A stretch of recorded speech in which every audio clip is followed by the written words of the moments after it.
Hello, Cuvée crew, and welcome to your wine down. Today we are discussing the Chateau Haut Selve from the Grave region of the Bordeaux appellation of France. Super excited to discuss this with you, so let's get right into it. So first and foremost, I'm really passionate about sustainable farming practices when I am selecting a wine for you, as you automatically know. And so this family-owned vineyard really focuses on biodynamically grown fruit as well as farming practices using organic manure. So we're talking minimal sulfites to no added sulfites, no herbicides, no pesticides. So your health is paramount. We want to make sure that we're presenting that type of wine for you. Secondly, let's just get into some of the really cool pieces about this wine.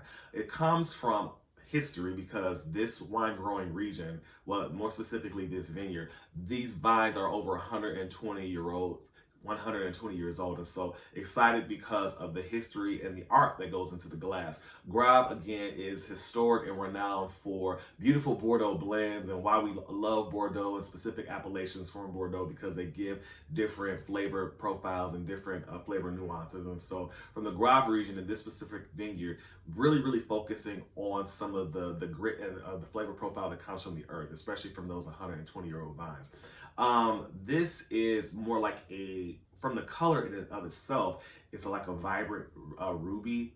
I know you probably can't tell from there, but you will when you open your bottle at home. But there, so immediately I know that this is going to be like a mid body to full body palette, because it's medium in color. It's not super light like a Pinot Noir, but it's not really deep dark like a California Cabernet Sauvignon. And so excited about the flavors that we're going to get from here. So let's wake our wines up by giving a quick swirl. We know our process. We swirl, we sniff, and then we savor.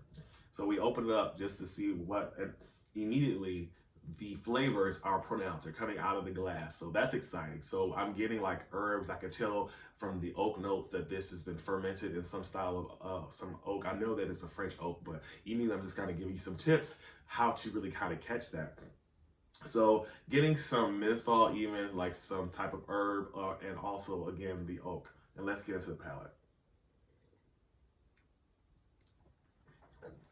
So this is what we love about a Bordeaux blend, because this is a red fruit theme, like berry, like a raspberry, a cranberry, also some like I wouldn't go like too dark, but like it's a little black cherry on there, but it's very oak integrated, so the tannins are firm and balanced. And what I love about that, a balanced one, is that I'm getting my fruit, I'm getting the acid, so I know it's coming from a cooler climate. And this is when I get acid, I can tell by the twinge back here, and that prepares my mouth to salivate, so I know this is a good food wine. Here's some food pairing tips for you.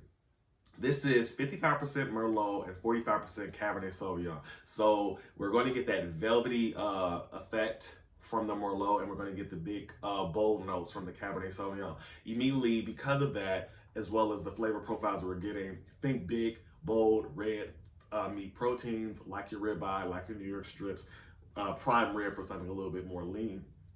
If you're interested in something a little bit, if you're not interested in red meat at all, I would definitely do some type of herb or roasted chicken or some type of poultry with a lot of great heavy seasoning to go with it, because the cab in this is so sufficient that it will stand up to some fattier meats. But the Merlot is the dominant grape, and that's giving it that velvet, that approachable feel, that feeling that you're just drinking something really smooth and modern, even though it's coming from the old world. So I hope that you really enjoy this particular wine, and feel free to send me your feedback or your comments on notes that you're picking up, or whether you enjoyed it or not. Until next time, cheers.